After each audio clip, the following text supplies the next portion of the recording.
She stood in his office doorway with a voice recorder in one hand and fire in her eyes, asking the one question no one had dared ask him in years. Mayor Castellan, when did you decide your family's money was worth more than this town's truth? And for the first time in his carefully constructed life, he had no prepared answer. Welcome back, my wonderful story lovers. Today's story will be the most interesting you have watched in a long time. Kindly like and subscribe to this channel so you don't miss our new sizzling hot stories that we will be churning regularly. Welcome back, my wonderful story lovers. Today's story will be the most interesting you have watched in a long time. Kindly like and subscribe to this channel so you don't miss our new sizzling hot stories that we will be churning regularly. The morning sun hit the mayor's office like a spotlight on a stage, which was fitting because everything about Julian Castellan's life felt performative lately. He stood at the floor-to-ceiling windows overlooking Riverside, the regional town his great-grandfather had practically built with railroad money and strategic marriages. Below, the town square bustled with Saturday market vendors, their colorful awnings bright against the weathered brick of buildings that bore his family's name on cornerstone after cornerstone. 28 years old and already tired. Julian adjusted his tie, silk navy, expensive in a way that didn't announce itself, and turned back to his desk where three versions of the same speech waited for his approval. Economic revitalization. Community investment. Forward-thinking leadership. The words blurred together, focus grouped into meaninglessness by his communications director, a sharp-eyed woman named Patricia who'd worked for his father before the stroke.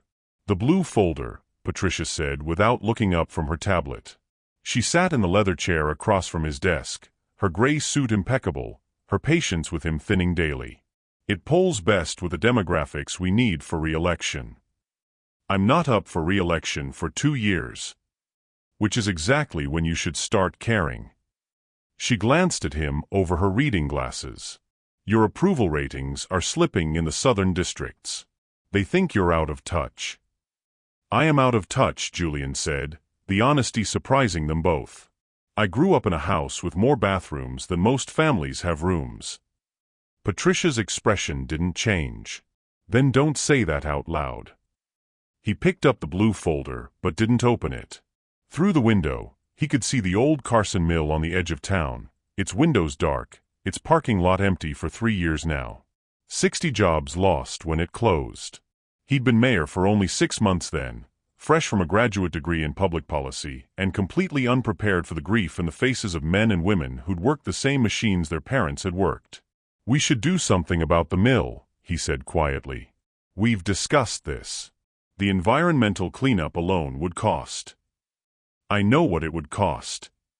Silence filled the space between them, heavy with all the things Patricia wouldn't say about idealism and inherited power and young men who thought good intentions could substitute for hard choices. His phone buzzed. His mother, probably, calling from the family estate to remind him about Sunday dinner. Or his brother, texting from somewhere in Europe, spending the trust fund Julian had refused to touch. He ignored it. There's a journalist coming in Monday, Patricia said, gathering her things. Independent reporter, doing some piece on economic development in regional towns. I've scheduled 30 minutes. Name: Simone Chambers. Based out of Clayton County, writes for rural papers mostly. Small potatoes, but we need the positive press where we can get it. Julian nodded, already thinking about other things. Patricia left, her heels clicking against the hardwood with the certainty of someone who always knew where she was going. Alone, he sat in the chair his father had sat in the office his grandfather had designed, and wondered when exactly he'd stopped recognizing himself. 3 hours south, Simone Chambers sat in her car outside the Riverside town limits and reviewed her notes one more time. The file on her passenger seat was 3 inches thick, compiled over 6 months of FOIA requests, leaked documents, and late-night phone calls with sources who spoke in whispers and demanded anonymity. Construction contracts awarded to Castellan family companies. Zoning changes that benefited Castellan real estate holdings. A pattern of money flowing in predictable circles, dressed up as civic improvement but smelling like the same old game. She'd seen it before. Different town, different powerful family, same story. Simone was 26 and had been doing this work since she graduated from a state school no one had heard of with a journalism degree everyone said was worthless. She proved them wrong through sheer stubborn persistence, breaking stories about corrupt county commissioners and fraudulent school board contracts, always in small towns where nobody else was paying attention. Her grandmother said she had a gift for making powerful people uncomfortable. Her grandmother also said she needed to smile more, find a nice man, stop wearing her hair natural because it made job interviews harder. Simone had stopped listening to half of that advice. She checked her reflection in the rearview mirror. Dark brown skin, natural curls pulled into a professional puff, minimal makeup because she'd learned that trying too hard to meet their expectations was its own kind of surrender. The navy blazer was a concession to credibility, but underneath she wore a vintage band t-shirt because she refused to disappear completely into their idea of acceptable. Her phone rang. Her editor, probably calling to tell her to play nice. Don't alienate the mayor. Remember, this is a profile piece, not an investigation. She answered anyway. I'm not going to softball him, Marcus. I'm not asking you to softball. Marcus Hayes had been editing small-town papers for 30 years and had the cynicism to show for it. I'm asking you to be smart. Rich white boys from political families have lawyers. We have a shoestring budget and prayers. He's not untouchable. Nobody said untouchable. I said be smart. A pause. You got everything you need? Simone looked at the file again, at the highlighted sections and sticky notes, at 6 months of her life distilled into paper evidence of what she already knew in her gut. Julian Castellan was either corrupt or willfully blind, and neither was acceptable. Yes, she said. I've got everything. She hung up and started the car. The road into Riverside wound through farmland that gave way to modest houses, then nicer houses, then the kind of houses that had names instead of numbers. The Castellan estate sprawled on the northern edge of town like a small kingdom, but she wasn't going there. Not yet. First, she'd meet him on his own territory. Let him feel safe. Then she'd ask the questions that would crack that safety wide open. What neither of them knew, as Simone drove toward the town square and Julian sat in his office trying to believe his own press releases, was that Monday morning would change everything. That a 30-minute interview would become an earthquake. That two people from opposite sides of every divide that mattered would collide in a way that would force them both to choose between the people they'd been and the people they were terrified to become. Outside the mayor's office, the autumn light was turning gold. Inside Simone's car, the file lay open to a page with Julian's official photo, his smile perfect and empty. And in the space between them, the future was already shifting, preparing to append two carefully constructed lives in the name of something neither of them believed in yet. Truth. And maybe, if they were brave enough, love. Monday morning arrived with the kind of crisp autumn air that made everything feel possible, which was a lie Simone had learned not to trust. She'd spent Sunday walking the town, notebook in hand, camera around her neck, documenting everything the official press releases didn't mention. The shuttered storefronts on Oak Avenue, windows soaped over with going-out-of-business messages from months ago. The community center with the caved-in roof that nobody had fixed.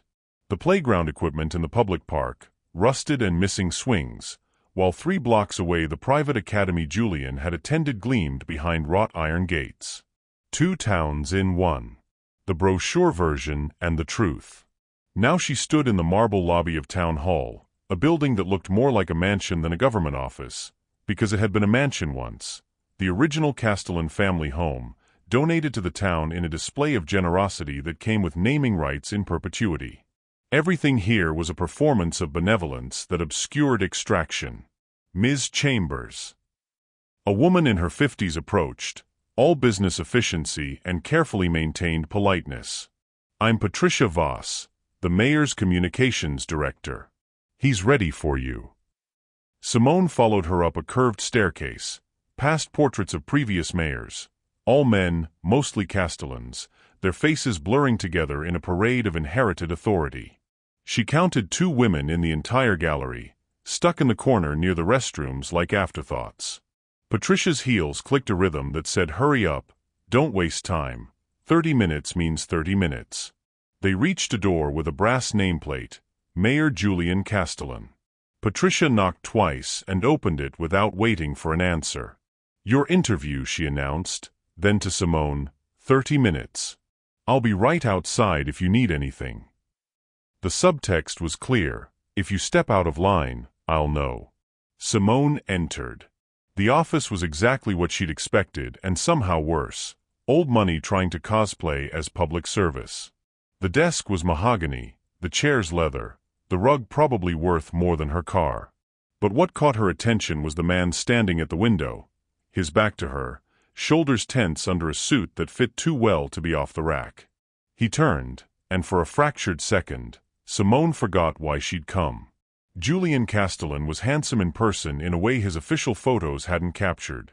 Sharp jawline, dark hair that looked styled but probably just fell that way naturally, brown eyes that held something she hadn't expected. Not arrogance. Weariness, maybe. Or loneliness dressed up as authority. She crushed the observation immediately. This was the game, she reminded herself.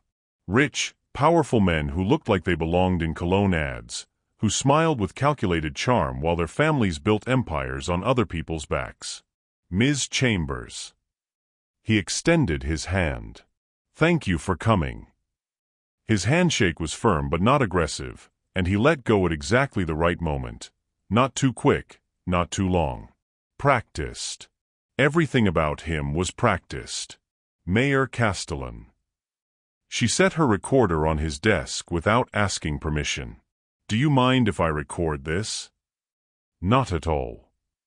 He gestured to the chair across from his desk, waited for her to sit before sitting himself. Old school manners that probably came from some expensive etiquette training his mother had insisted on.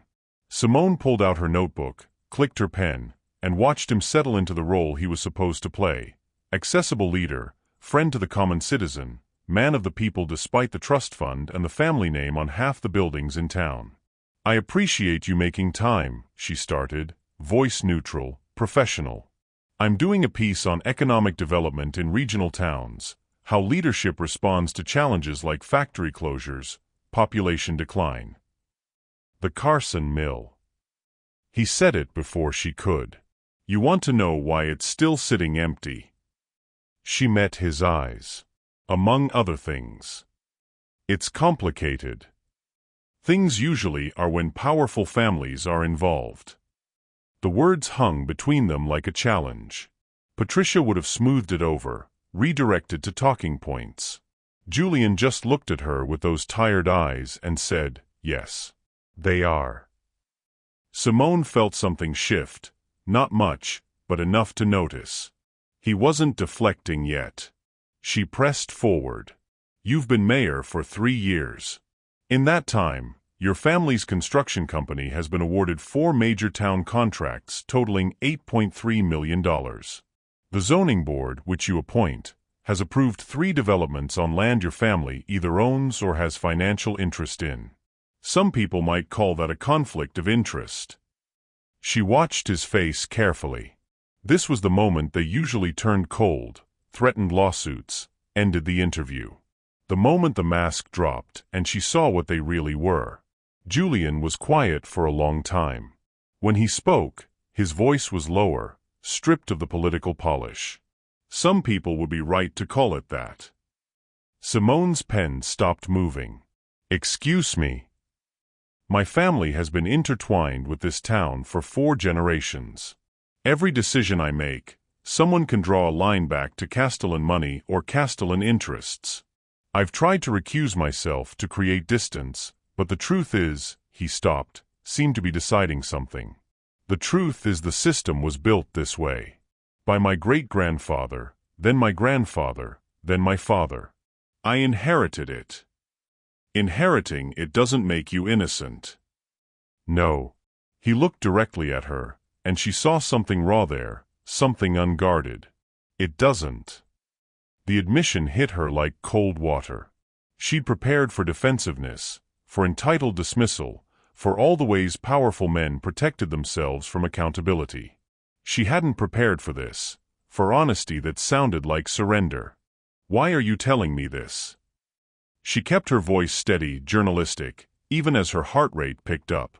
You know I'm recording. You know this could be used against you. Maybe I'm tired of pretending it's not true. He stood, walked back to the window, his back to her again. Do you know what it's like to wake up every day knowing that your entire life is built on a foundation you didn't choose but can't escape? That every good thing you try to do is tainted by where the money came from? No. Simone's voice was sharp now, edges showing. I don't know what that's like. I know what it's like to grow up in a town where the factory closed and everyone's parents lost their jobs.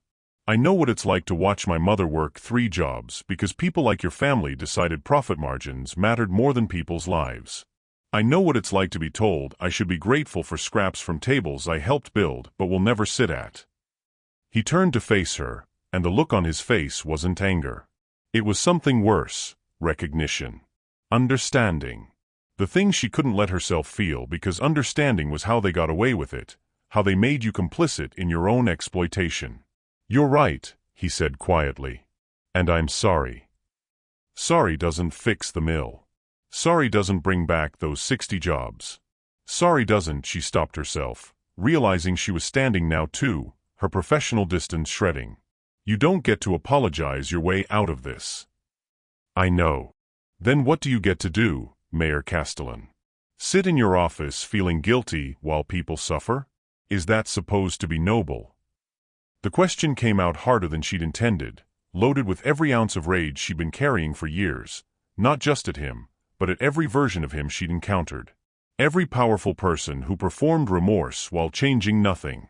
Julian walked toward her, not aggressive but deliberate, until they were close enough that she could see the exhaustion in his eyes, the sleepless nights written in the tension around his mouth.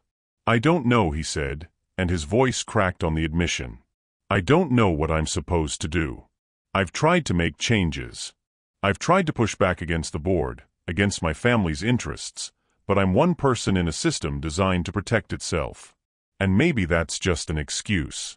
Maybe I'm just a coward who's too comfortable to risk everything for what's right. The honesty was brutal, self-lacerating. She wanted to hate him for it, for making himself vulnerable, for complicating the simple narrative she'd constructed where he was the villain and she was the truth-teller and justice was a straight line between them. But standing this close, she could smell his cologne, something subtle and expensive, and underneath it, something human. Fear. Loneliness. The same desperation she'd felt 100 times, the feeling of being trapped in a story someone else wrote. Why did you really agree to this interview? She asked it quietly, the journalist in her needing to understand. Patricia scheduled it as a puff piece. You could have given me the rehearsed answers and sent me on my way.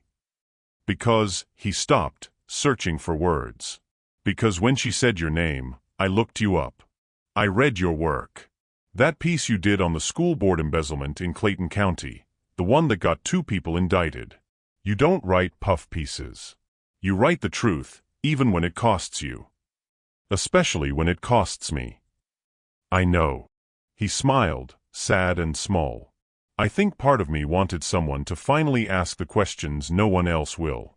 To force me to answer for things I've been too afraid to face. Simone's recorder was still running. Every word was being captured. This conversation could end his career, expose his family, validate everything she'd spent 6 months investigating. And yet, Mayor Castellan, she said, her voice softer now despite herself, when did you decide your family's money was worth more than this town's truth? It was the question from her prepared list, the one designed to make him defensive, to crack open his composure. But the way it came out now felt different, not an accusation, but an invitation. A chance for him to choose. He looked at her for a long moment, and something passed between them in the autumn light streaming through his office windows. Something neither of them had names for yet, but both of them felt. I didn't decide it, Julian said finally. But you're right. I've been letting that decision stand. And I'm done with that. What does that mean? I don't know yet. He glanced at her recorder. But I think you're going to help me figure it out. It wasn't a threat. It wasn't even a request. It was something else entirely. A door opening in a wall she'd thought was solid. An invitation into complexity she'd trained herself not to see. Simone should have left. Should have taken this admission, built her story, exposed the corruption she'd come here to document. That was the job. That was justice. But she stayed standing there, 3 feet from a man she was supposed to destroy, feeling her certainty crack like ice in spring. "This doesn't change anything," she said, but even she could hear how hollow it sounded. "You're still complicit. Your family is still." "I know." He didn't move closer, but she felt the space between them shrinking anyway. "But maybe we could change that. Together." The word hung in the air, together. Patricia knocked once and opened the door. "Time's up." Julian didn't look away from Simone. "Give us another 15 minutes. Sir, your next appointment can wait." There was steel in his voice now, authority that didn't ask permission. "Please." Patricia's eyes darted between them, calculating, assessing. Then she nodded and closed the door. Alone again, Simone reached down and stopped the recording. "Why did you do that?" Julian asked. "Because what happens next needs to be off the record." She looked at him directly. "You want to make real changes? Prove it. Show me the contracts, the zoning decisions, everything. That could destroy my family. It could free this town. It could destroy me too." "Yes," Simone said, and felt the weight of what she was asking. "It could. The question is whether you're brave enough to let it." Julian walked to his desk, opened a locked drawer, and pulled out a folder. He held it for a moment, and she watched him make the choice in real time, the moment a person decides to burn down the life they've known for a chance at something truer. He handed her the folder. "Start with this," he said. "But if we're doing this, we're doing it right. I'm not just handing you ammunition and hiding behind plausible deniability. If you're going to expose the truth, I'm going to help you find it. All of it." Simone took the folder, felt its weight in her hands. Evidence. Access. The keys to the kingdom handed over by the prince himself. "Why?" she had to ask. "Why would you do this?" Julian looked at her with those weary, honest eyes, and said the thing that would change both their lives. "Because for the first time in years, someone's looking at me like I could be more than what I inherited. And I'd rather burn it all down than prove them wrong." The words settled between them like a promise and a threat, like the beginning of something neither of them could control. Simone's hands were shaking. She gripped the folder tighter. "This isn't going to be easy," she warned. "Nothing worth doing ever is." And there, in the morning light of his inherited office, surrounded by the ghosts of Castellan power, Simone Chambers and Julian Castellan made a silent pact that would either save them both or destroy everything they'd ever known. Outside, Patricia waited, already sensing that something had shifted. Inside, 2 people stood on opposite sides of history, preparing to meet in the middle. The folder sat on Simone's hotel bed like a live grenade. She'd been staring at it for 20 minutes, her laptop open but forgotten, the motel's weak Wi-Fi signal the least of her problems.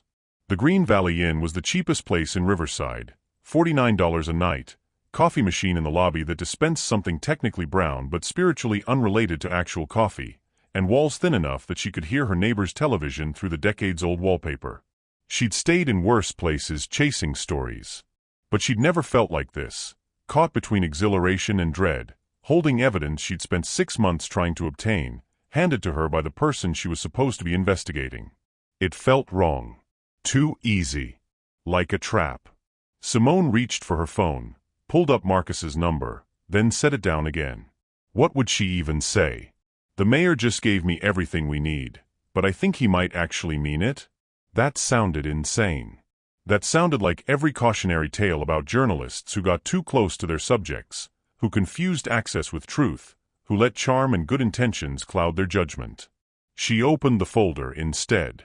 The first document was a construction contract from 2 years ago, the renovation of the Town Hall Annex, awarded to Castellan Construction Group. $3.2 million. She cross-referenced it with her own research, found the matching public records. Everything looked legitimate on the surface, but then she saw Julian's handwritten notes in the margins. CCG bid came in 15% higher than nearest competitor. Board voted 5-2 to accept. Why? Another document, another note, zoning change approved for Riverside Commons development. Family trust owns 40% stake through subsidiary. I abstained but didn't disclose full conflict. Legal? Yes. Ethical?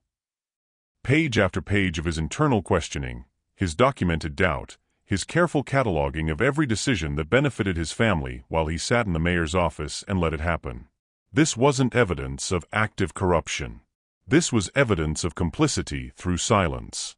Of someone who saw what was happening and didn't fight hard enough to stop it. Which was worse, somehow. Active malice she could hate cleanly. This was human weakness, the slow erosion of principle under the weight of expectation and fear. Her phone rang. Marcus, as if he'd sensed her hesitation. "Tell me you got something," he said without preamble. "I got something." Good something or lawsuit something? Simone looked at the folder again, at Julian's careful handwriting, at the trust he'd placed in her hands. "I don't know yet." A pause. "Simone, what happened in that interview?" "He was honest with me." Rich people are always honest when they think it'll save them. It wasn't like that. Even as she said it, she wondered if it was true. How could she trust her own judgment when she'd felt something shift in that office, when she'd looked into his eyes and seen something that made her want to believe? What was it like then? She couldn't answer that. Didn't have words for the feeling of watching someone decide to dismantle their own life because they couldn't live with who they'd become. Didn't know how to explain that she'd spent 6 months building a narrative about Julian Castellan being the enemy, only to discover he might be the person most willing to help her burn down the system that protected him. "I need more time," she said finally. "Time for what? Either you have the story or you don't." "I have a story. I'm not sure yet if it's the right one." Marcus exhaled, long and frustrated. "Be careful, Simone. These people, they're good at making you think you matter to them. But when it comes down to it, they protect their own." "I know. Do you? Because you're starting to sound like someone who's forgetting which side she's on." The words stung because they were true. She was forgetting.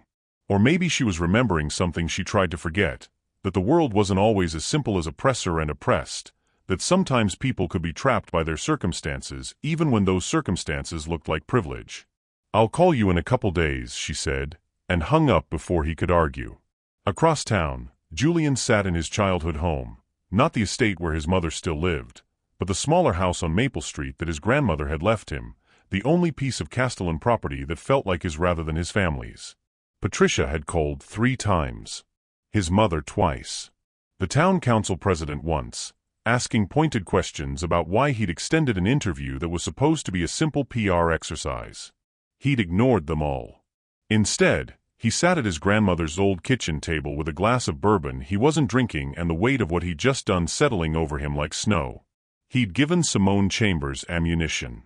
Not just to write a critical article, but to potentially destroy everything his family had built, and everything he'd tried to become within that framework. The board would remove him if they found out. His mother would never forgive him. The carefully constructed political future everyone expected from him would evaporate. And yet, when he thought about the moment he'd handed her that folder, all he felt was relief. For 3 years he'd been performing a role, the good Castellan's son, the promising young leader, the man who could modernize the family legacy without actually threatening it. He'd told himself he was making incremental change, that working within the system was more effective than fighting against it. But incrementalism was just another word for comfort, for choosing security over courage. Simone had looked at him in that office like she could see through every layer of polish and preparation to the person underneath, the one who'd wanted to be better than this but hadn't known how, or hadn't been brave enough to try. His phone buzzed again. His mother this time, and he knew if he didn't answer she'd show up in person, which would be worse. "Hi, Mom." "Julian." Her voice carried the particular tension that meant someone had told her something she didn't like. "Patricia tells me you had an interesting interview today." "It was fine." "She said it ran long. That you dismissed her so you could speak with this journalist privately. Off record." Of course Patricia had reported back. Loyalty to the family always trumped loyalty to him. "I wanted to give her accurate information," Julian said carefully. Better that than let her write something based on assumptions. The best information to give journalists like her is the minimum required to make them go away. His mother's voice had that steel underneath the southern pleasantness, the iron fist and the velvet glove that had made her a formidable force in state politics for 30 years. Who is she, anyway? What paper? Independent. Rural focus. So no one who matters. The dismissal made his jaw tight. She matters. Julian. She's a good journalist, Mom. She asks real questions. And maybe we should be answering them instead of hiding behind PR statements and family lawyers. Silence on the other end, the kind that meant he'd crossed a line. What did you tell her? His mother's voice was quieter now, more dangerous. The truth.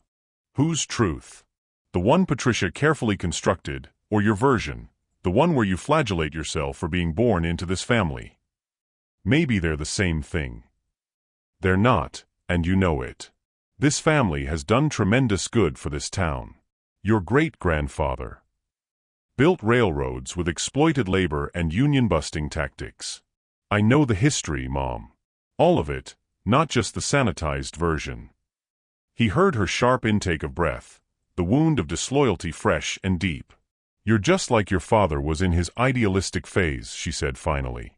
Before he learned that principles don't put food on tables or keep towns running. Before he grew up and accepted responsibility. Is that what we're calling it? Responsibility. Julian stood, paced his grandmother's small kitchen. Dad accepted that responsibility right up until the stress of maintaining all those lies gave him a stroke. That's not fair. Maybe not. But it's true. Another silence, this one stretching until he could feel the distance between them growing. Not just physical miles, but the unbridgeable gap between her world and the one he was trying to reach for. Be very careful, Julian, his mother said finally. You're not the only one who'll suffer if you burn bridges you can't rebuild. This family has obligations. Employees who depend on Castellan companies. Contracts that keep people working. You want to be noble? Fine. But don't pretend your nobility won't have casualties. She hung up before he could respond. Julian set his phone down and finally took a drink of the bourbon, felt it burn all the way down. She was right, of course. That was the cruelty of it. His family's businesses did employ people. The developments they built did bring in tax revenue. The system wasn't purely extractive. It was complicated, woven into the fabric of the town's economy in ways that made it impossible to pull one thread without unraveling everything. But that complexity was also how nothing ever changed. How injustice got perpetuated because fixing it would be too disruptive, too costly, too risky for everyone who'd learned to live within the corrupt system. He thought about Simone again, the fire in her eyes when she challenged him, the way she'd refused to let him hide behind inherited guilt. She'd looked at him like he could be brave, and he'd wanted so badly to believe her. But wanting to be brave and actually being brave were different things. His phone buzzed with a text. Unknown number. Tomorrow, 9 a.m. Carson Mill. We need to see it together. SC. Simone. She'd gotten his personal number somehow, probably the same way she'd gotten everything else, through thorough research and persistent digging. He should say no. Should put distance between them, maintain professional boundaries, protect himself from whatever was coming. Instead, he typed back, I'll be there. That night, Simone dreamed about her father. He died when she was 16, cancer the kind that took its time, gave you false hope, then snatched it away. He'd been a reporter too, at a tiny weekly paper that covered high school football and town council meetings, the kind of journalism that seemed quaint until you realized it was the only accountability some places had. In the dream, he was sitting across from her at a diner, coffee cup in his weathered hands, looking at her with those kind eyes that had always seen too much. You're getting too close, he said. To what? To caring what he thinks of you. To needing him to be redeemable. He took a sip of coffee. The powerful don't get to be redeemed by us, baby girl. They have to redeem themselves. What if he's trying to? Then he'll do it whether you're there to witness it or not. Your job isn't to save him. It's to tell the truth about what his family's done, What if those two things aren't separate? Her father smiled sadly. Then you're in trouble. She woke with sunlight streaming through the motel's thin curtains, her phone alarm buzzing, and the certainty that she was about to make either the best or worst decision of her career. At 8:55 a.m., she pulled up to the Carson Mill. The building looked even worse up close, windows shattered, graffiti covering the walls, the parking lot cracked and sprouting weeds like wounds that couldn't heal. Julian's car was already there, a sedan that looked expensive but not flashy, the kind of careful choice someone made when they wanted to signal both success and humility. He got out when he saw her, wearing jeans and a canvas jacket instead of the suit from yesterday. More human, somehow. More real. "You came," she said.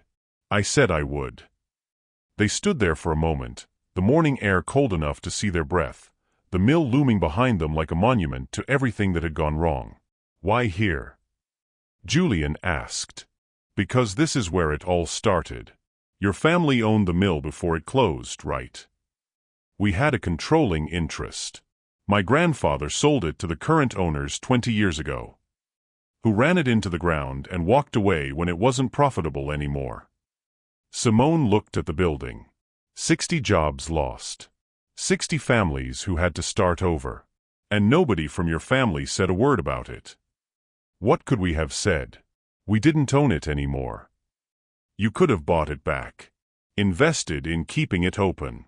Used some of that railroad money to actually help people instead of just putting your name on buildings. He didn't have an answer for that, and she watched him absorb the accusation like he'd been absorbing them all his life, with guilt but without defense, like someone who knew he deserved every blow but didn't know how to stop them. "Show me," she said, gesturing to the mill. "Let's go inside." "It's not safe. Neither is pretending we can do this from a distance."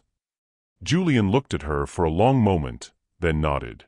They walked together toward the building, toward the broken windows and the ghosts of factory shifts and the complicated truth neither of them could face alone. Behind them, their cars sat in the empty parking lot like punctuation marks at the end of an argument neither of them had won.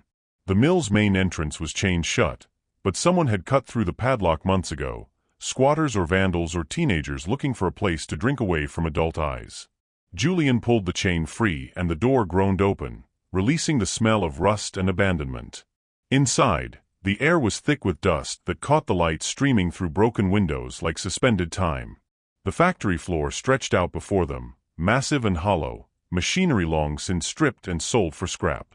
What remained were ghosts, the painted lines on the concrete floor marking workstations, faded safety posters curling off the walls, a forgotten lunchbox rusted shut on a metal shelf. Simone pulled out her camera and started documenting everything, her footsteps echoing in the cavernous space. Julian followed more slowly, hands in his pockets, looking at a place he'd never visited when it was alive. "My grandfather used to talk about this place like it was his greatest achievement," Julian said quietly. "He bought it in the 70s when it was struggling, turned it profitable again. He'd bring my father here, show him how business was done. Manufacturing jobs that paid well enough for people to buy houses, raise families. And then he sold it." Simone's camera clicked, capturing an overturned chair, a calendar frozen on March 2022, the month the mill closed. He was in his 80s, retiring. The new owners promised to maintain operations, invest in modernization. Julian walked to where a workbench still stood, tools outlined in faded marker on the pegboard above it. "They lied. And your family just let it happen. We didn't have control anymore. Legally." "I'm not talking about legally." Simone turned to face him, camera lowered. "I'm talking about morally. About having the power to do something and choosing not to. You think I don't know that?" His voice rose, echoing off the empty walls. "You think I don't lie awake thinking about the 60 families who lost everything while I was finishing graduate school? While I was writing papers about economic development theory in some classroom that cost more per semester than most people make in a year?" The rawness in his voice stopped her. She'd pushed for this, wanted him to feel the weight of his complicity, but now that it was happening she felt something unexpected, not satisfaction, but recognition. The same anger she carried, turned inward. "So what did you do about it?" She asked it softer now, genuinely wanting to know. When you became mayor, when you had actual power, what did you do? Julian walked away from her, deeper into the mill, past empty offices with doors hanging off hinges. She followed, her journalistic instinct warring with something else, concern maybe, or curiosity about who he became when the performance dropped away. He stopped at the far end of the factory floor, where a large window overlooked the river that gave the town its name. The glass was intact here, offering a view of brown water moving slow and steady, indifferent to human failure. I tried to organize a buyout, he said, not looking at her. 6 months after I took office. I put together a proposal: town funding, state grants, private investment. We could have converted it to a co-op, given ownership to the workers who wanted to come back. Simone moved to stand beside him, close enough to see his reflection in the glass. What happened? The town council voted it down. Said it was too risky, too expensive. That I was being idealistic. He laughed, bitter. My own family's representatives voted against it. Said it wasn't the role of government to interfere in private business decisions. But you're the mayor. You could have. I'm 1 vote on a 7-member council. I don't have unilateral power, despite what people think. And when your own party, your own family, the people who got you elected all tell you you're wrong, he stopped, shook his head. I convinced myself they were right. That I was being naive. Were you? I don't know. He finally turned to look at her. Maybe the buyout would have failed. Maybe we would have lost taxpayer money and the mill would still be sitting here empty. Or maybe 60 people would be working right now instead of driving 40 miles to the next county for minimum wage jobs. I'll never know because I gave up. The admission hung between them, heavy and honest. Simone wanted to tell him he was right to feel guilty, that giving up was unforgivable, that good intentions without action were worthless. But she'd given up too, hadn't she? Given up on believing powerful people could change. Given up on the possibility that someone born into privilege could choose to dismantle it.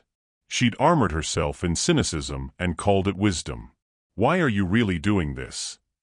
She asked, gesturing to the mill, to the folder he'd given her, to whatever fragile alliance they were forming. Why now? Julian was quiet for a long time, looking out at the river.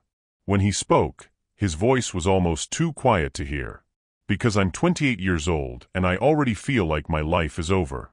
Like every important decision has already been made for me and all I'm doing is acting out a script someone else wrote. And then you walked into my office yesterday and looked at me like I could still choose something different. Like it wasn't too late. He turned to face her fully now, and she saw something in his eyes that made her breath catch. Not romance, not yet, but raw human need. The desperate hope that someone sees you for who you could be instead of what you've done.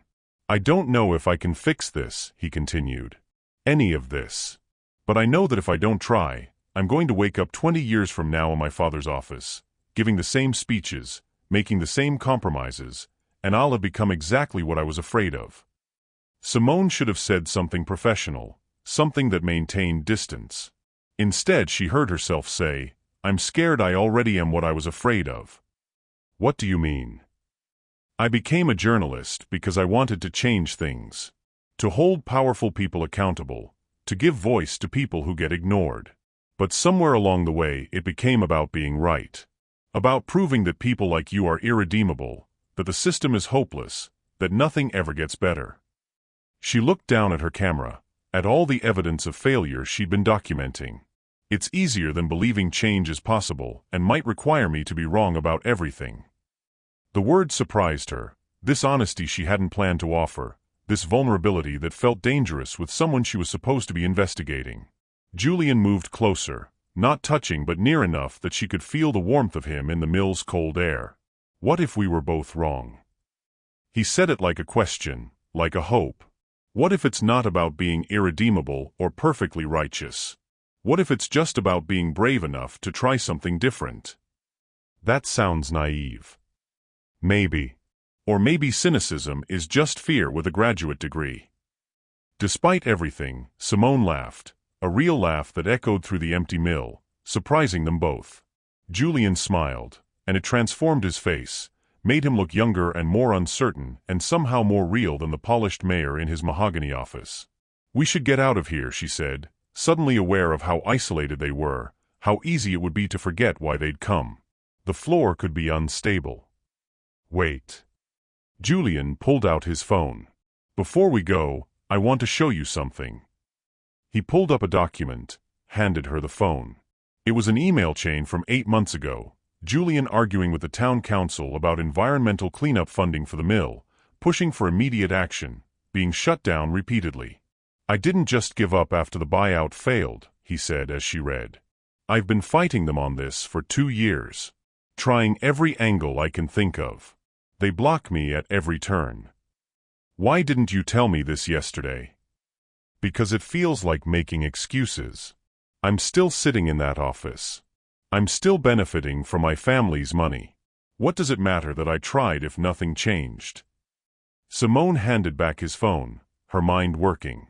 This was more complicated than her original narrative allowed for, not corruption through action, but failure through insufficient resistance. Not a villain, but someone trapped in a system designed to preserve itself. "I need to see everything," she said. "Every email, every council meeting minute, every vote. If I'm going to write this story, it needs to be complete. Not just about what your family did, but about what you've been trying to undo. That won't make me look good either."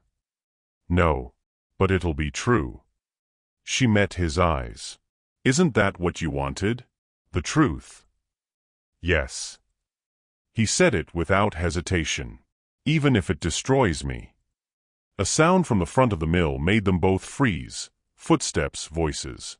Julian grabbed her arm instinctively, pulling her back from the window, behind a concrete pillar.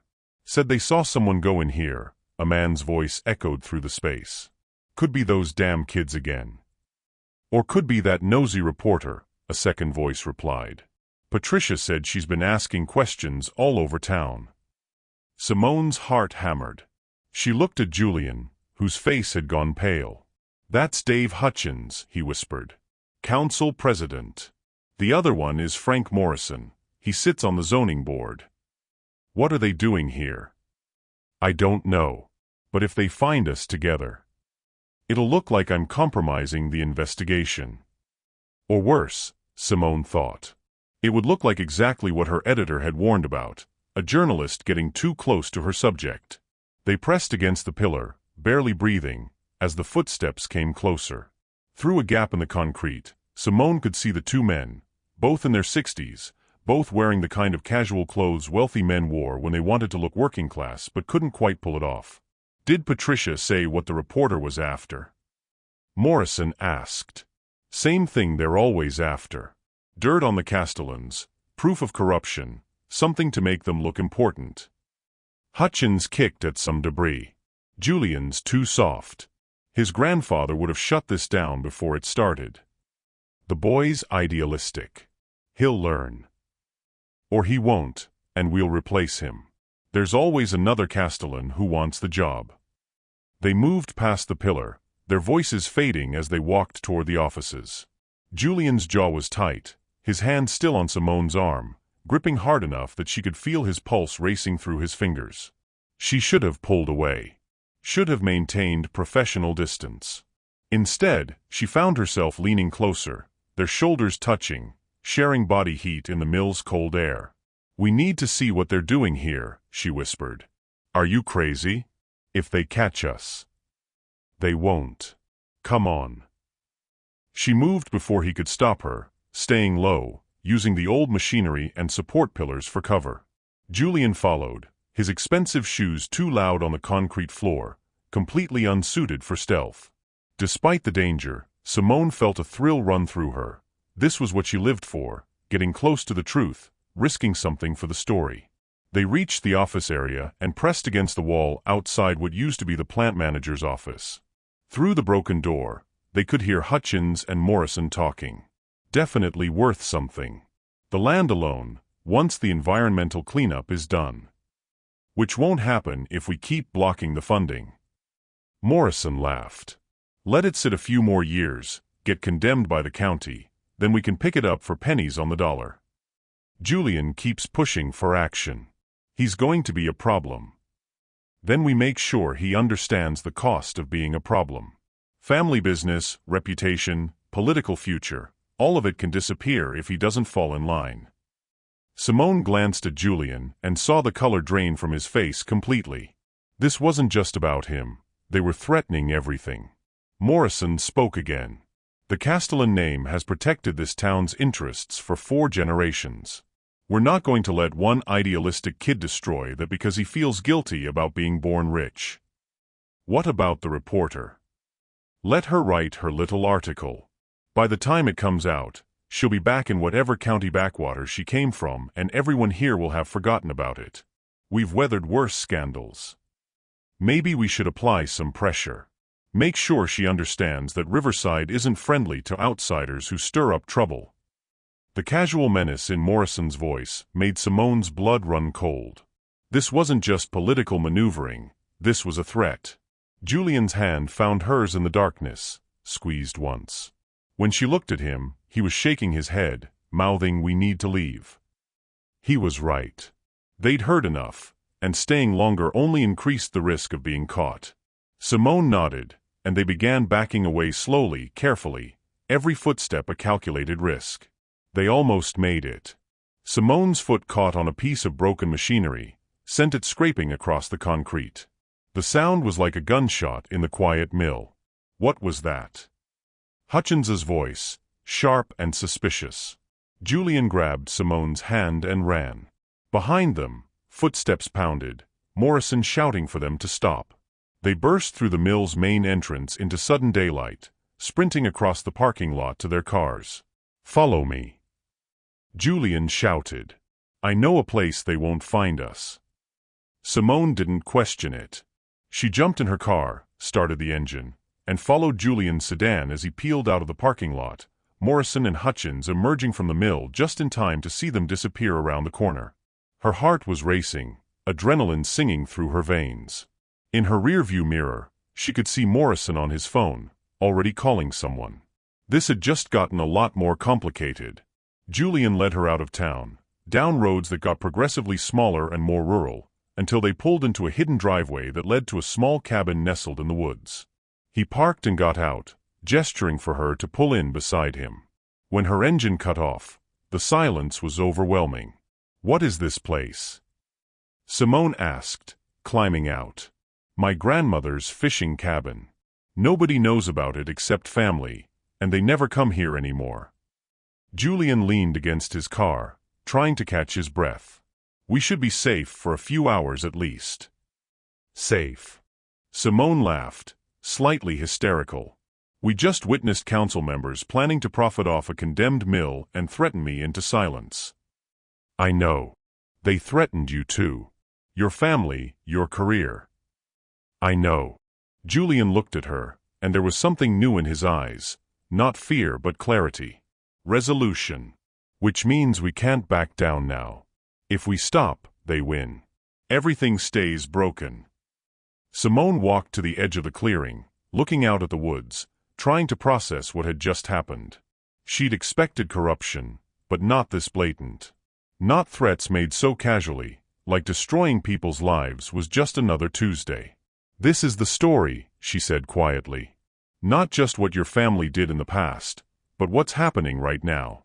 The council blocking cleanup, planning to profit off the mill's failure, threatening anyone who gets in their way.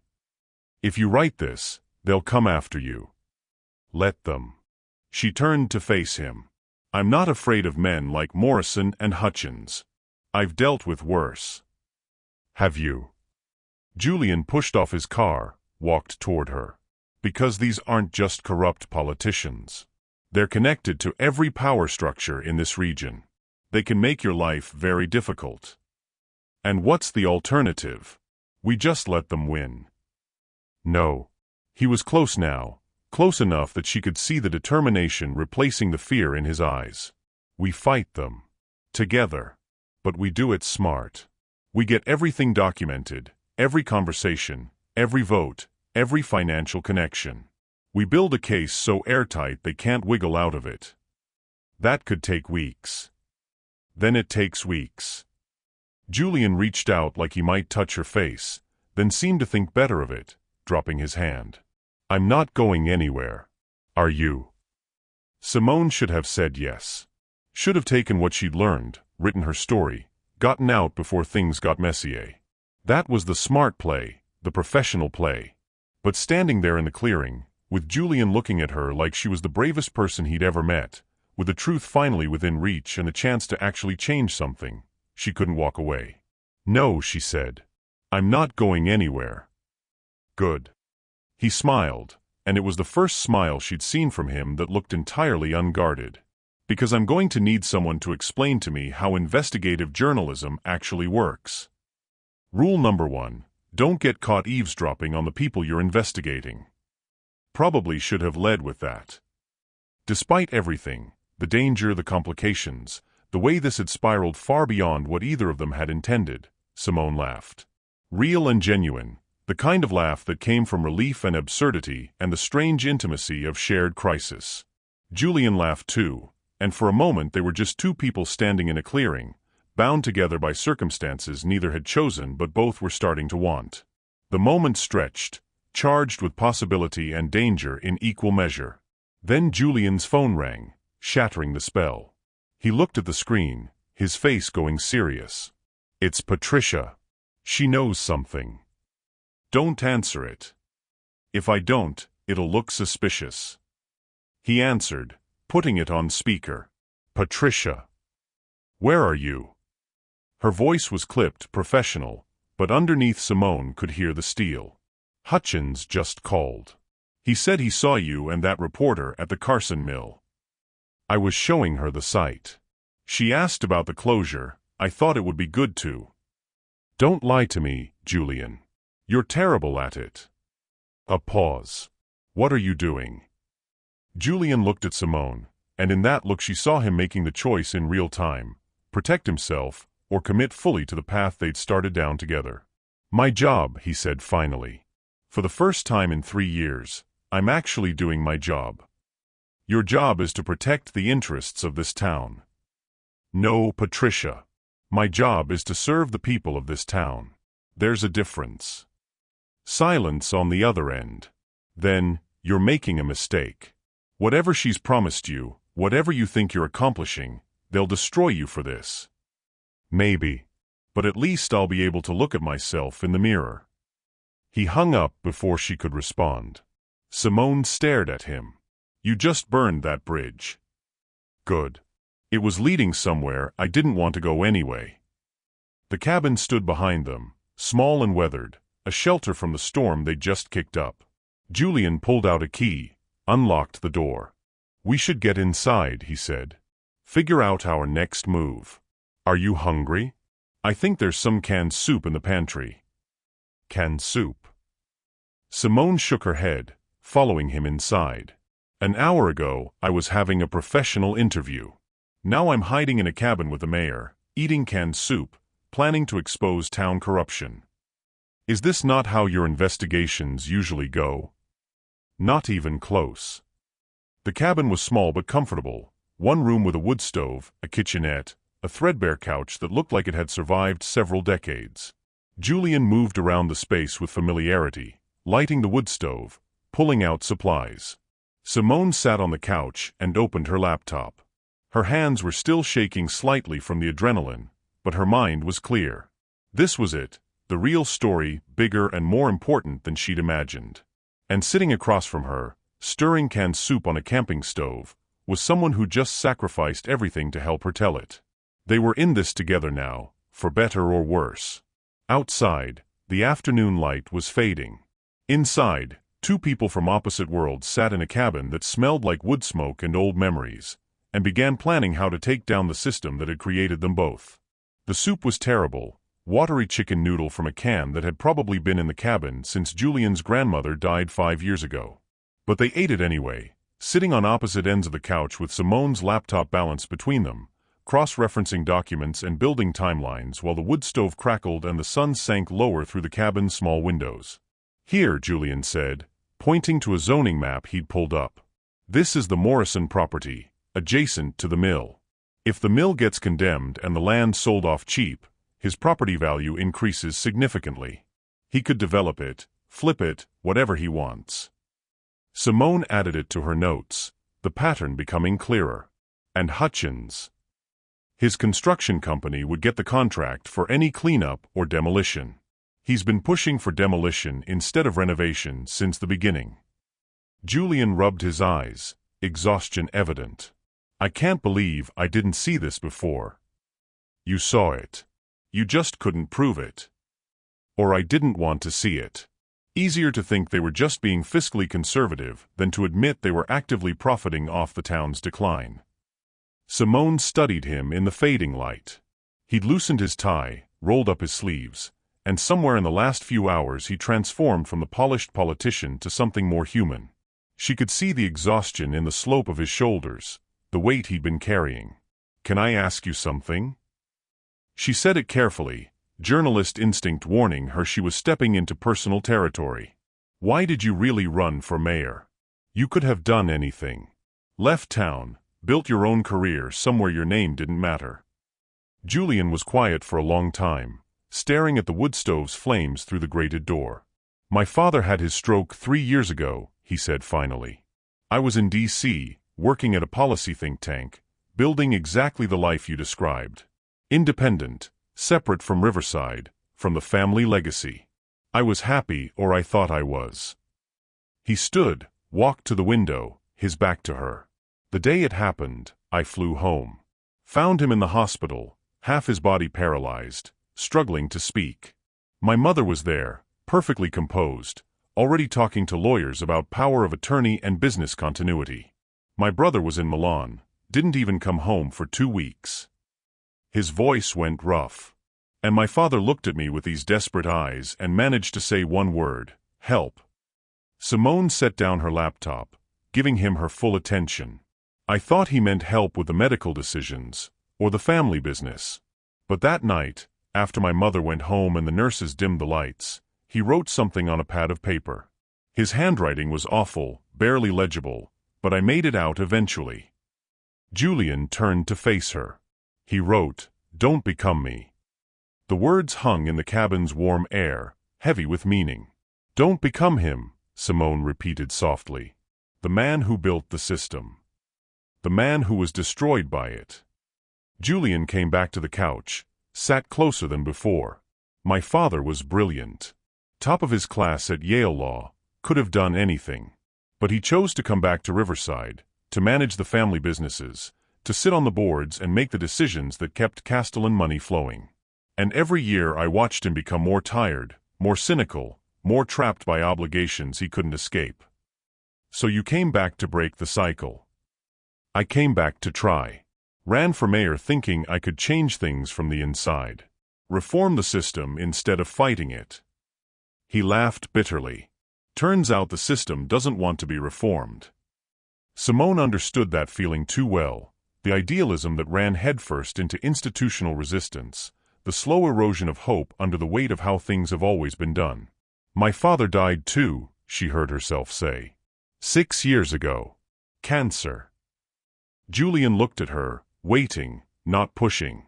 He was a reporter. Small-town paper, nothing prestigious. Covered city council meetings and high school sports and the occasional scandal when he could find one. He made $32,000 a year and loved every minute of it. She picked at the label on her water bottle, the memories rising whether she wanted them to or not. When he got sick, we found out his insurance was garbage.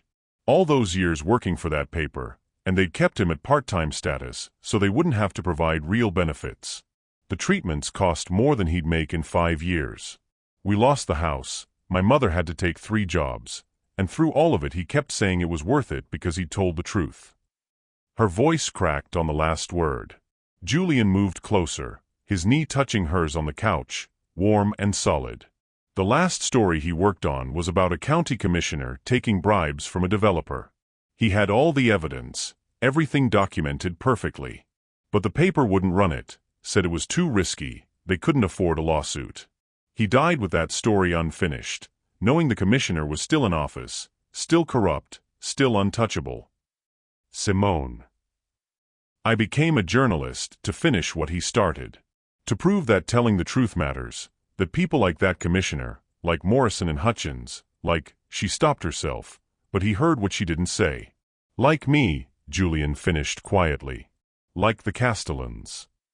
I wanted to believe that powerful families were the enemy. That if I exposed enough corruption, held enough people accountable, somehow it would have mattered that my father died with nothing. That his life meant something. It did mean something. Did it? She finally looked at him, let him see the anger and grief she usually kept locked away. He died broke and defeated, and nothing changed. That commissioner is still in office. The developer still built his strip mall. The system protected itself like it always does. Julian reached out slowly, giving her time to pull away, and took her hand. His palm was warm, his grip gentle but sure. Your father was brave, he said. And so are you. The system doesn't change overnight.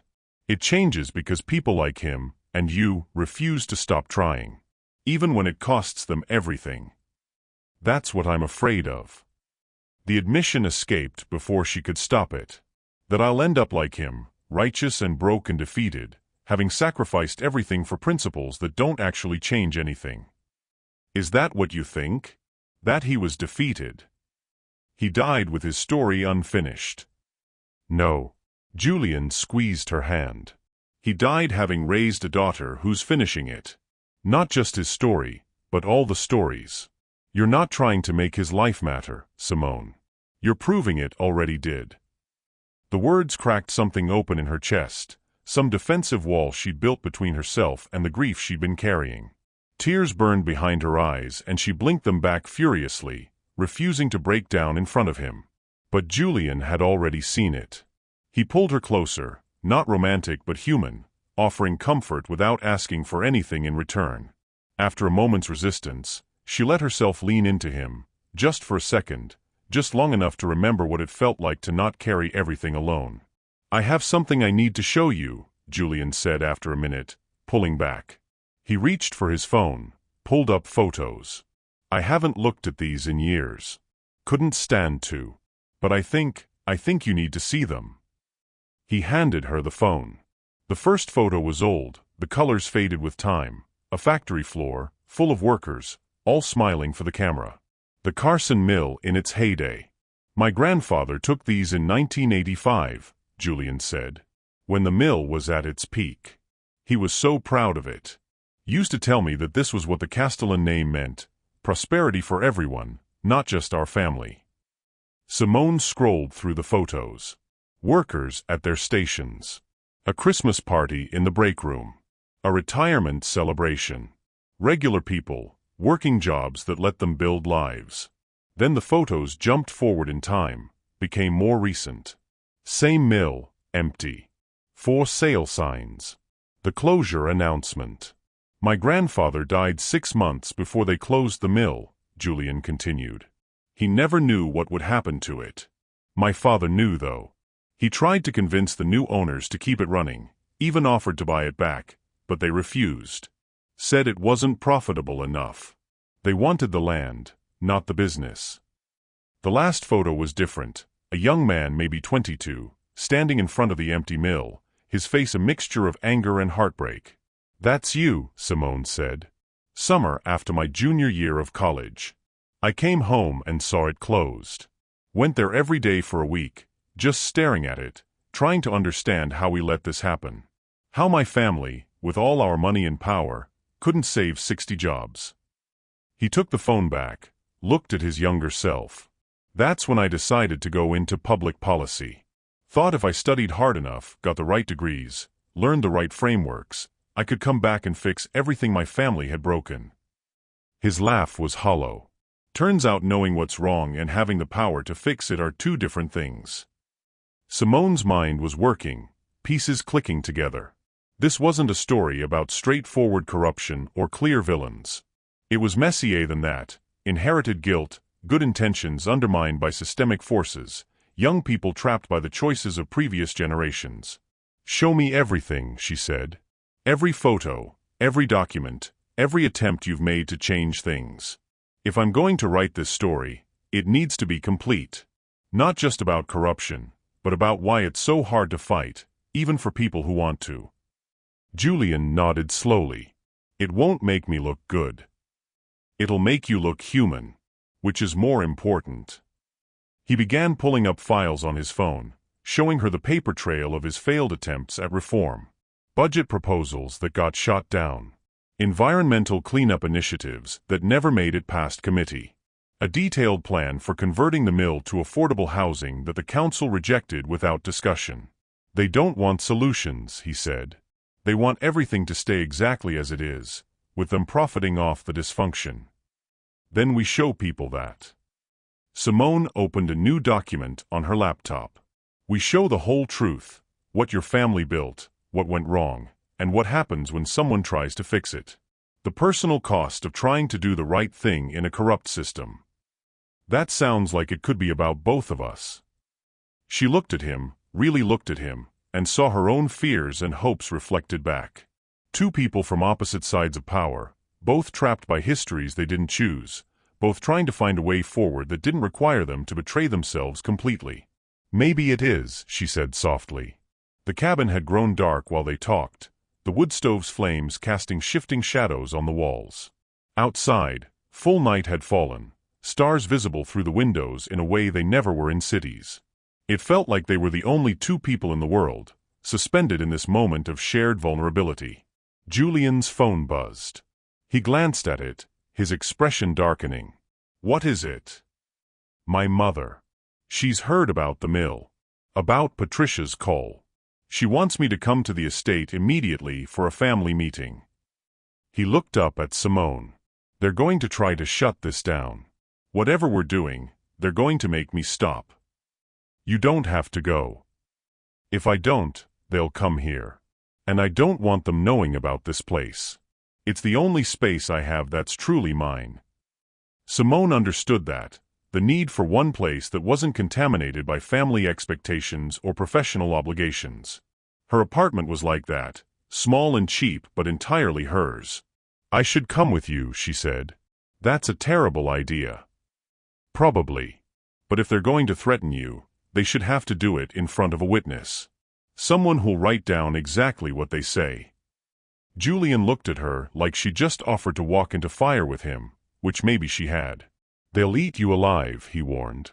Let them try. She stood, started packing up her laptop. Besides, I've been wanting to see the famous Castellan estate. Might as well be while your family implodes. Despite everything, Julian smiled, small and grateful and tinged with something that looked like wonder, like he couldn't quite believe she was real. Okay, he said. But stay close to me. My mother is, he searched for words. She's formidable. So am I. They gathered their things, killed the fire in the wood stove, locked up the cabin. Julian's car led the way back through dark country roads, Simone following, her recorder in her pocket and her mind already preparing for battle. She was walking into the lion's den, about to meet the family that had built this corrupt system, that had profited for generations off the labor of people like her father. But she wasn't walking in alone. And somehow that made all the difference. The Castellan estate appeared through the trees like something from another era, a sprawling mansion lit up against the night sky, all columns and grandeur and inherited wealth made visible. Cars lined the circular driveway, his mother, obviously, but also others. The council president. Board members. Everyone who had a stake in keeping things exactly as they were. Julian parked and got out, came to her car window. Last chance to back out, he said. Simone looked at the mansion, at all that power concentrated in one family, in one building. Then she looked at Julian, at the fear and determination warring in his eyes.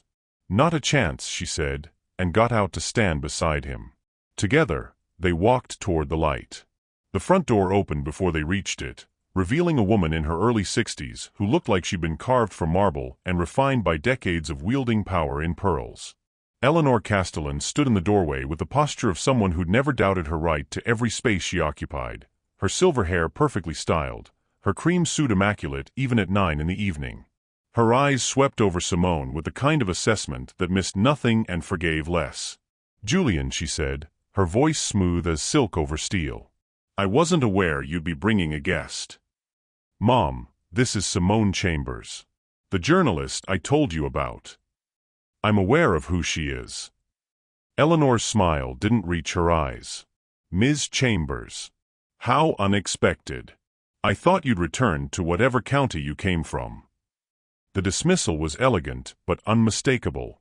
Simone had encountered this before, the way wealthy people could make you feel small without ever raising their voice, could question your right to exist in their space through nothing but tone.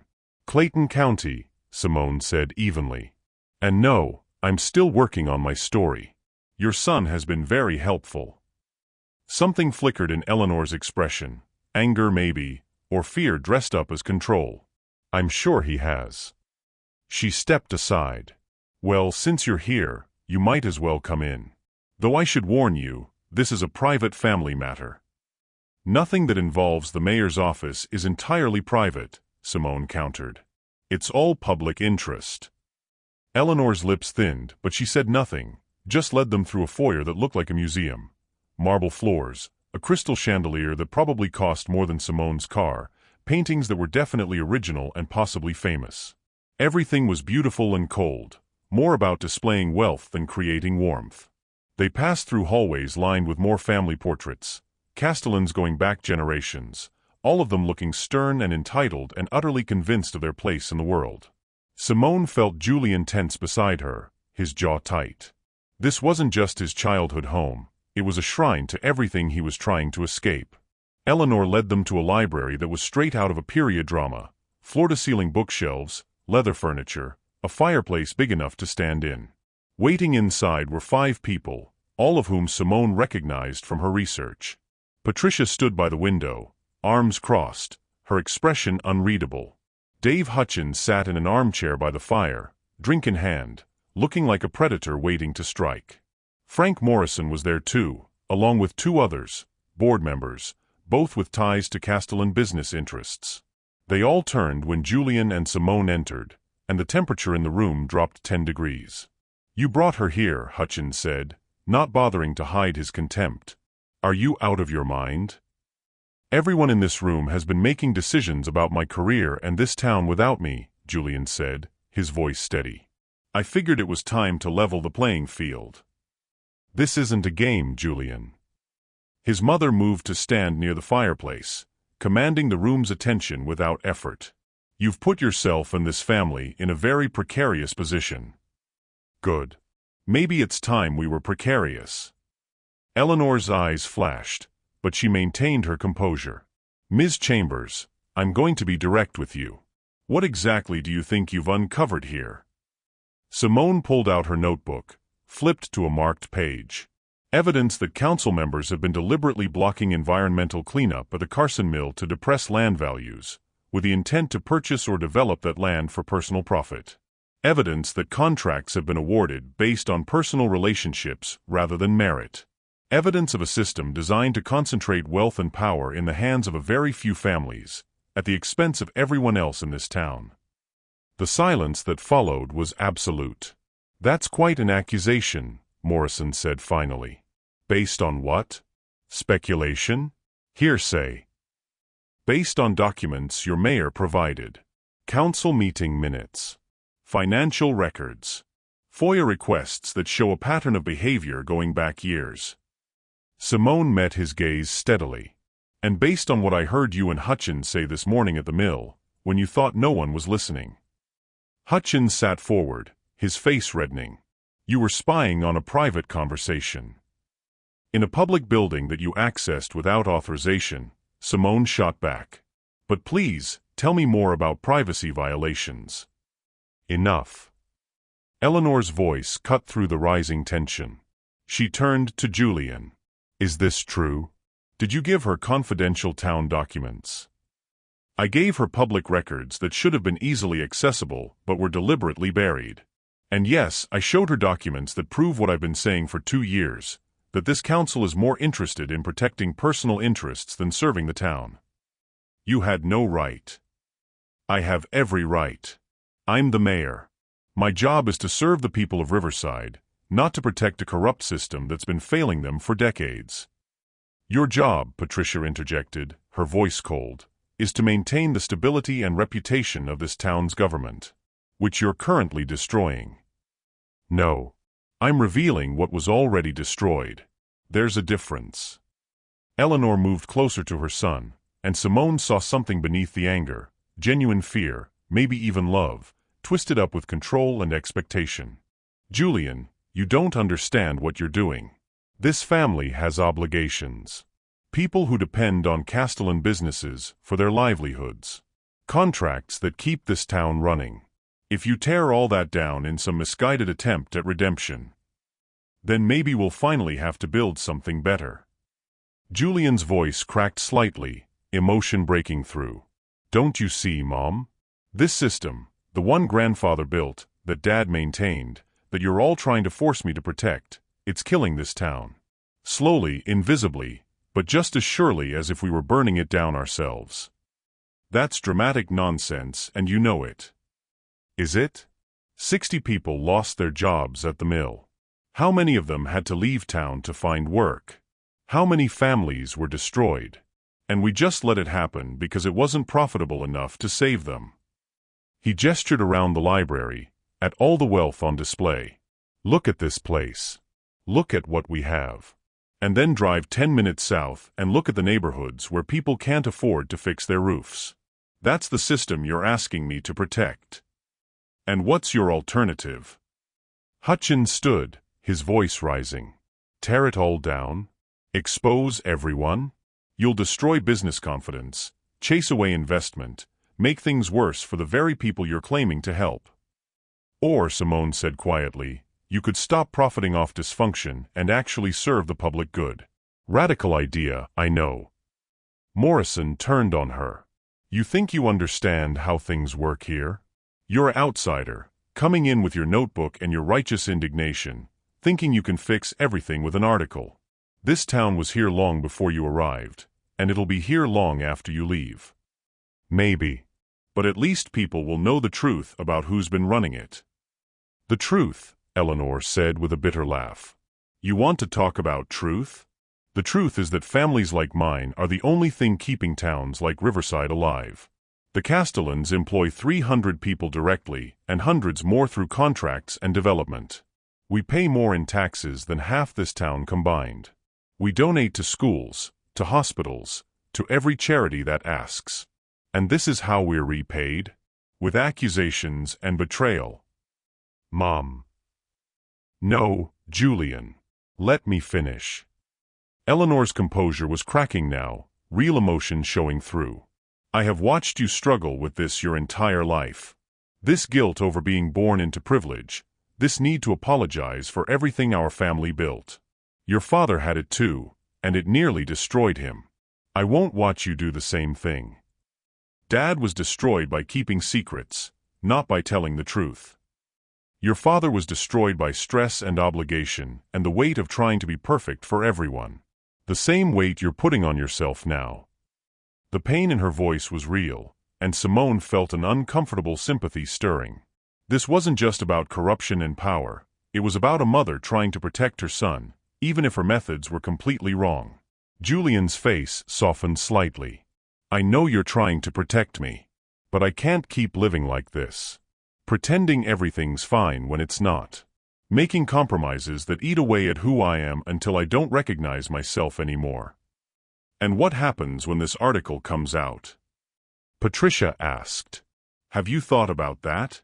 The council will vote to remove you. Your political career will be over before it started. Every door that was open to you will slam shut. Maybe I don't want those doors open. That's easy to say now, when you're feeling righteous. But in a year, 2 years, when you're sitting in some apartment somewhere with nothing but your principles to keep you warm, you'll regret this. Will I? Julian looked at Simone, and something passed between them, understanding, solidarity, the recognition of two people who'd chosen principle over comfort. Because right now, for the first time in 3 years, I feel like I can breathe. The room fell quiet. Outside, rain had started falling, tapping against the tall windows like nature demanding entry. Eleanor sat down slowly, suddenly looking her age. You're really going to do this? Burn down everything we built? I'm going to tell the truth. What happens after that isn't up to me. It's political suicide. Maybe. But at least it's my choice. Hutchins stood abruptly. This is pointless. Eleanor, you need to rein in your son, or we'll do it for you. There are mechanisms for removing a mayor who's become a liability. Is that a threat? Simone's pen was moving across her notebook, recording everything. It's a fact. Julian has violated his oath of office by disclosing confidential information. We have grounds for removal. Try it, Julian said, his voice calm but laced with steel. Take it to a vote. Let everyone in town see exactly how you respond when someone threatens your profits. Morrison and Hutchins exchanged looks. Patricia shook her head slowly, like watching a car crash she couldn't prevent. You're making enemies you can't afford, Morrison warned. Both of you. This town has a long memory. Good, Simone said. Then maybe it'll remember this moment, when its leaders chose self-interest over service. The board members stood, heading for the door. Hutchins paused on his way out, looking back at Julian. Your grandfather would be ashamed of you. My grandfather, Julian said quietly, died thinking he'd built something good. He never knew what it became. Maybe he would be ashamed. Or maybe he'd be grateful someone finally had the courage to face what he couldn't. They left without another word, taking their threats and their certainty with them. Patricia lingered a moment longer, looking at Julian with something that might have been respect or might have been pity. I'll have my resignation on your desk Monday, she said. Patricia, you don't have to. Yes, I do. I can't be part of this. Whatever this is. She glanced at Simone. I hope you know what you're doing, Ms. Chambers. Because you're not just exposing corruption. You're changing a person's entire life. She left, her heels clicking away down the marble hallway. Alone with Eleanor, the room felt different, smaller, more intimate, the weight of family history pressing down like atmosphere. I need a drink, Eleanor said, moving to a bar cart. She poured 3 glasses of bourbon without asking if they wanted any, handed one to Julian and one to Simone. Simone took it, surprised. Eleanor raised her glass in a toast that felt more like a eulogy. To truth. And the spectacular wreckage it leaves behind. They drank. The bourbon was expensive, smooth, probably older than Simone. It burned going down in the best way. You remind me of someone, Eleanor said to Simone, studying her over the rim of her glass. A woman I knew when I was young, before I married into this family. She was a civil rights activist, always fighting, always pushing back against the way things were. I admired her. I also thought she was going to get herself killed. Did she? No. She moved away, went somewhere her voice mattered more. I stayed here and married a Castellan and learned how to work within the system instead of against it. Eleanor's smile was sad. I used to think I made the right choice. Now I'm not sure either of us did. Mom. No, let me say this. Eleanor looked at her son with an expression Simone couldn't quite read. I am angry at you. Furious, actually. You've put this family in danger, and yourself, and for what? A story that might change nothing. For the chance that it might change everything, Julian said. Eleanor was quiet for a long moment. Then, your grandmother would have liked her. She nodded toward Simone. She always said this family needed someone to shake things up. That we'd gotten too comfortable, too convinced of our own righteousness. She finished her bourbon. I think she'd be proud of you. Terrified, but proud. It wasn't approval, exactly. But it wasn't total condemnation either. It was something more complicated, acknowledgement that he was making a choice she wouldn't have made, but that she understood why. I can't protect you from what's coming, Eleanor said. Once this article publishes, you're on your own. The family won't be able to shield you. Our lawyers won't defend you. You'll have to face the consequences without us. I know. Do you? Because you're 28 years old and you've never had to live without the Castellan name protecting you. It's going to be harder than you think. Julian looked at Simone, then back at his mother. "I won't be alone." Eleanor followed his gaze, saw something there that made her expression shift. Surprise, maybe, or recognition. "Oh, I see." "It's not like that," Julian said quickly. "Isn't it?" Eleanor set down her glass. "Ms. Chambers, tell me something honestly. Is this story worth what it's going to cost him?" Simone thought about her father, dying with his story unfinished.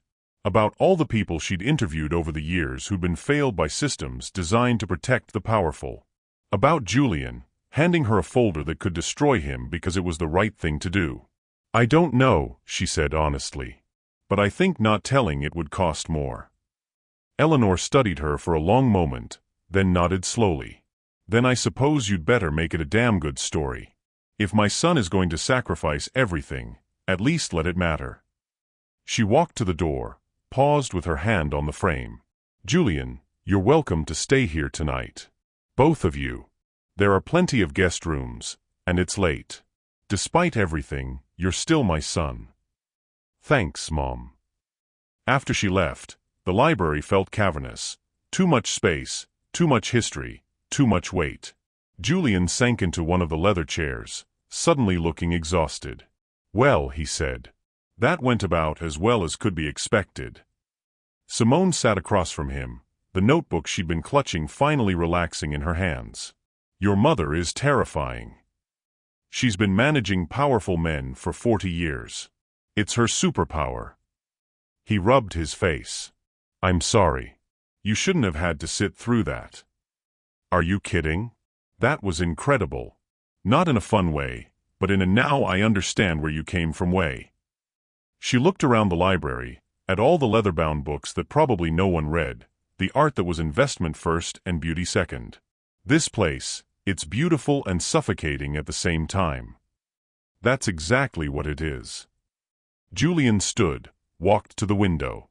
Rain streaked the glass, distorting the view of the manicured grounds. "When I was a kid, I used to hide in here. Read books about other places, other ways of living. My grandmother would find me and sit with me for hours, just reading together. She was the only one who never made me feel like I had to be something I wasn't." She sounds special. She was. "After she died, my father gave me her fishing cabin. Said she'd wanted me to have a place that was mine, where I could be myself without the weight of the name." He turned back to Simone. "I haven't brought anyone there in 5 years. Until today." The admission hung between them, intimate in a way that had nothing to do with romance and everything to do with trust. Simone stood, moved to stand beside him at the window. Their reflections overlapped in the rain-streaked glass, two people from different worlds, standing together in the wreckage of everything Julian had known. "I'm scared," she said quietly. "Not of your family or the council or any of that. I'm scared that I'm using you. That I'm so focused on getting the story that I'm not seeing what it's costing you." "You're not using me. I made this choice." "But would you have made it if I hadn't pushed? If I hadn't walked into your office with my accusations and my certainty that you were just like all the others?" Julian turned to face her fully. "You want to know the truth? I was drowning. 3 years of trying to be what everyone expected, of making compromises that were killing me slowly. You didn't force me to do anything. You saw me. Really saw me, underneath all the polish and preparation. And you asked if I was brave enough to be that person. I didn't mean to. I know. That's what made it real." He reached out, hesitated, then gently tucked a strand of hair behind her ear. The gesture was tender, careful, asking permission rather than taking. "Simone, you didn't destroy my life. You gave me a chance to save it." Her breath caught. They were standing too close, the space between them charged with something neither had acknowledged yet. Not romance exactly, but the kind of connection that comes from shared risk, from choosing each other when it would have been safer to walk away. "We should get some sleep," she said, but she didn't move. "We should," he agreed, also not moving. The rain continued falling, and in the library of the Castellan estate, that monument to inherited power and accumulated wealth, two people stood together and let themselves believe just for a moment, that courage might be enough. That truth might matter. That they might survive what was coming. Tomorrow, Julian said softly, we start putting together the full story. Every document, every email, every dirty secret. We do this right. Together, Simone added. Together. It was a promise and a pact, sealed in bourbon and shared vulnerability, in the space between who they'd been and who they were becoming. Outside, the storm intensified. Inside, two people found each other in the wreckage and held on. The article went live at 6 a.m. on a Tuesday. Simone had worked through 3 nights to finish it, cross-checking every fact, every quote, every document. Julian had helped, sitting beside her in the cabin, handing her files and coffee and quiet encouragement as she built the story that would destroy him. The headline was simple: The Price of Power, How One Family's Legacy Became One Town's Burden. By 8 a.m., her phone was exploding. Her editor, ecstatic. Other journalists, requesting interviews. And then the threats started: anonymous numbers, crude messages, promises to make her regret ever coming to Riverside. She'd expected that. What she hadn't expected was the silence from Julian. He'd texted once at 6:15, "It's perfect. Thank you." Then nothing. She called. Voicemail. Cold again. Nothing. At noon, she drove to town hall. Patricia's desk was empty, already cleaned out. Julian's office door was closed, voices audible inside, angry, sharp, accusatory. She waited in the hallway. 20 minutes later, the door opened and council members poured out, their faces furious. Hutchins saw her and actually spat at her feet before storming away. Julian appeared in the doorway, his tie loosened, his face pale. He looked at her like she was a stranger. "Julian, you used me." His voice was flat, empty. "That whole thing about working together, about partnership, you just needed access. Needed the inside story to make it compelling. That's not true. Everything in that article is factual. Everything we discussed. You made me look weak. Complicit and weak. A rich boy who knew about corruption and did nothing. That's the story everyone's reading. Because it's true." The words came out harsher than she meant. "I didn't lie about anything. I showed exactly what happened, what your family built, and what you failed to stop. I trusted you." The pain in his voice cut deeper than anger would have. "I gave you everything. My files, my family's secrets, access to my entire life. And you turned it into a hit piece. It's not a hit piece. It's the truth. Your truth. Not mine." He stepped back into his office. "The council just voted. I'm being formally censured. They're starting removal proceedings. My mother has disowned me. My family's lawyers have been fielding calls from people threatening lawsuits. You wanted your story about corrupt systems? Congratulations. You got it. And all it cost was my entire life." "Julian, wait. Don't. Just don't." He looked at her with something worse than anger. Disappointment. Betrayal. "I thought you saw me. But you just saw a story. Another privileged person to expose, another system to tear down. I was never a person to you. Just a source." The door closed in her face. Simone stood in the empty hallway, her heart hammering, the taste of victory turning to ash. She'd gotten the story. She'd exposed the truth.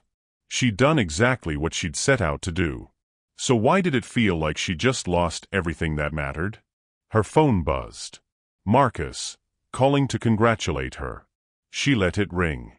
Outside, rain began to fall again, like the sky was mourning something precious that had just shattered beyond repair. Simone didn't leave her motel room for 2 days. The story had gone viral, picked up by state papers, then national outlets. Her phone wouldn't stop ringing. Job offers, interview requests, congratulations from journalists she'd admired for years. She ignored all of it. Instead, she sat on the scratchy motel bedspread and read her article over and over, trying to see what Julian had seen. trying to understand how truth could feel like betrayal. She'd told the facts. All of them. The Castellan family's decades of self-dealing. The council's corruption. But she'd also told Julian's story, his failed attempts at reform, his complicity through inaction, his guilt. She'd meant it as nuance. As showing the complexity of inherited power. He'd read it as judgment. As proof that she'd never really believed he could change. Maybe he was right. Her father's voice echoed in her memory. The powerful don't get to be redeemed by us, baby girl. But what if that wasn't wisdom? What if it was just another way of protecting herself from hope, from the possibility that people could actually change if someone believed in them enough? At midnight on the second day, Simone got in her car and drove. Not to the cabin, that felt sacred, untouchable, something they'd shared that she had no right to anymore. Instead, she drove to the Carson Mill, where everything had started.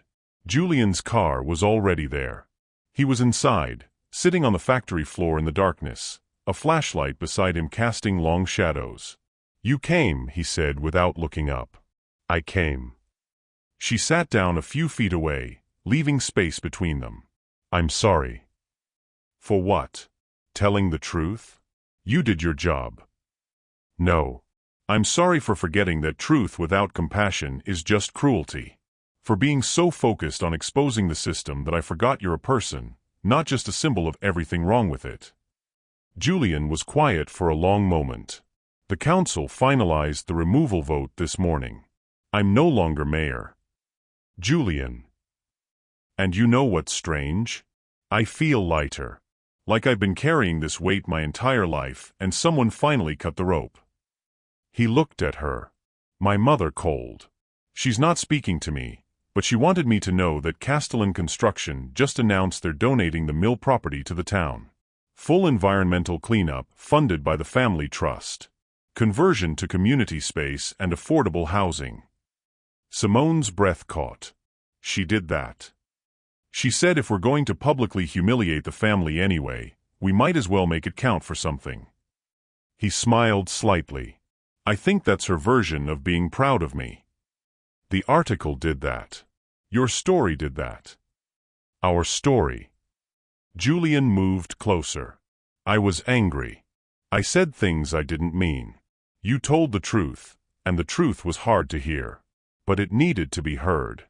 By me, by this town, by everyone who thought the system was unchangeable. I should have shown it to you first. Given you a chance to." "To what? Edit out the parts that made me uncomfortable? That would have defeated the purpose." He took her hand, and the touch sent warmth through her entire body. "You saw me, Simone. All of me, the privilege, the complicity, the attempts to be better, the failures. And you didn't let me hide from any of it. That's exactly what I needed, even if it wasn't what I wanted." Tears burned in her eyes. "I was so scared of caring about you. Of letting you matter more than the story. And now I'm more scared of losing you than I am of being wrong about everything I thought I knew." Julian pulled her closer, until their foreheads touched, until they were breathing the same air in the darkness of the mill that had brought them together. "I'm unemployed," he said. "Probably unemployable in politics. My family barely speaks to me. I have no idea what I'm doing with my life. I'm a journalist who just burned every bridge in this town. My editor wants me to move to the state capital for a bigger job, but all I can think about is staying here." "Why would you stay?" "Because there's more work to do. Because the mill is just the beginning. Because," she stopped, let herself say the thing that terrified her most. "Because you're here." He kissed her then, soft and careful and full of promise. Not the end of their story, but the beginning of something new, something neither had planned but both had been searching for. Outside, dawn was breaking over Riverside. Inside the mill that would soon be transformed from symbol of failure to monument of hope, two people held each other and chose courage over comfort, truth over easy answers, love over fear. It wouldn't be simple. Change never was. But together, they were finally ready to try. Sometimes the bravest thing we can do is let someone see us completely, flaws, fears, and all. When was the last time you let someone truly see you? Share your story below, and let's celebrate the courage it takes to be honest.